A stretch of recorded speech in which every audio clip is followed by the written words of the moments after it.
I speak on behalf of many residents, not on behalf of council. We all know these developments will go ahead. It's just a matter of whether our town, residents and ratepayers and businesses and the council are respected and listened to, or who are disregarded by this panel and the developers.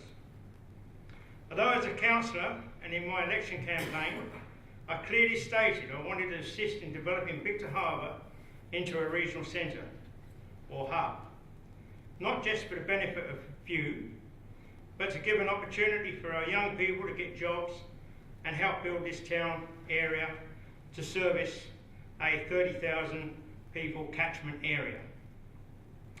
I've also said publicly that I fully support such developments such as the Aquatic Centre, Ocean Street redevelopment, Oceanic Victor, Aldi's, Coles, Bunnings. Residents want the Aldi store to go ahead and would have liked to see it open by now. Some 20 months ago, a petition of 1,186 signatures, which were got within 2 weeks, were presented to the Victor Harbour Council supporting its development.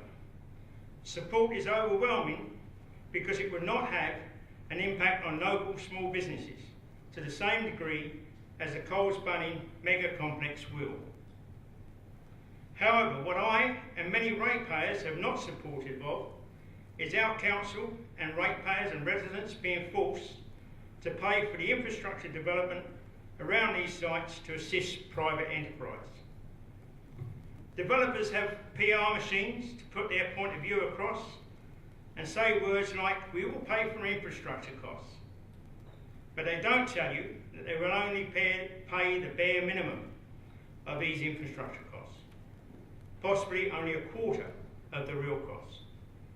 If Coles Bunnings offered to pay a fair share of the infrastructure costs, or at least a fair amount of it, the council would have approved this development a long time ago.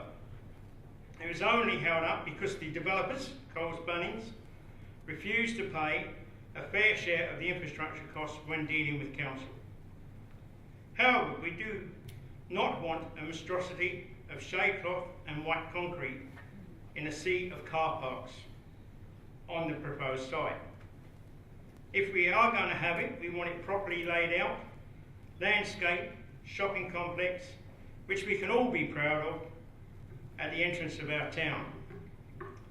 Unfortunately, I believe that due to state legislation, the developers can get around so much regulation that our council will be up for at least $1 million in infrastructure costs to put in place the bare minimum that is required on this development, and a lot more to build a underpass, which I believe is desirable, and the desirable associated infrastructure that we believe our residents and ratepayers actually deserve.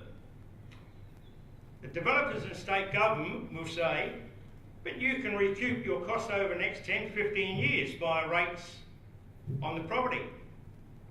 I say, and a lot of other people say, Coles Bunnings can recoup their costs within a few months. And the council, business, community and the state government, we can all work together in a spirit of cooperation that benefits everyone, and not have the state government and Coles behaving like a dictatorship that leaves a bad taste in everyone's mouth. We all know that this development of Coles Bunnings, and in particular the specialty shops, will have a major impact on small businesses in the town centre.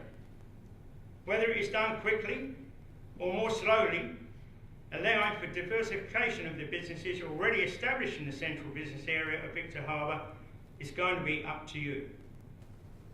The Aldi store development will not impact on the Main Street businesses as much as it does not have specialty shops within its area, within its complex. However, with the Coles Bunnings complex, which usually have 20, 30 and sometimes even 40 specialty shops, it most certainly will have a major impact. Whether it is stage 1 or stage 2 of the development, the impact will be the same. Local businesses will go out of business, and shops in the main business district will become empty, similar to other towns such as Renmark, Murray Bridge, Mount Gambier and others. It is interesting to note that a sign which criticised the Minister and the state government was taken down by council staff, even though it was not on council land, within hours of being erected by residents and ratepayers, apparently because of a complaint. People have also tried to stop me from speaking out about this issue of state government takeover of control on behalf of developers and giving council and residents very little say in what is going to happen within their area. I'm fully aware that the council planning staff have to put the best possible light on this issue. However, I reiterate, I'm not against development, just against being dictated, as many people are, to the big end of the city. We all know that these developments will go ahead. It's just a matter of whether our town, residents, ratepayers and businesses are respected and listened to, or who are disregarded by the panel and the developers. I do not believe that the Coles Bunnings developers and the state government have had the willingness to work with the council and the community in developing the infrastructure around the area with a spirit of cooperation. Rather, it appears the big stick attitude is being displayed by them taking over. It's interesting to note that I found out today that these hearings were originally going to be held before Christmas, I believe in the first week of December, so the development could be fast-tracked according to the booking sheet of this hall. As I said previously, I speak as a councillor on behalf of residents and ratepayers, not on behalf of council. To reiterate, I believe it should not be economic development at all costs. Disregard of real traffic flows and possible need of an underpass and traffic lights. The Minister refusing to see a delegation of concerned people, and the infrastructure agreements need to be signed off on before the development is approved. Ratepayers should not have to pay for infrastructure costs. Thank you.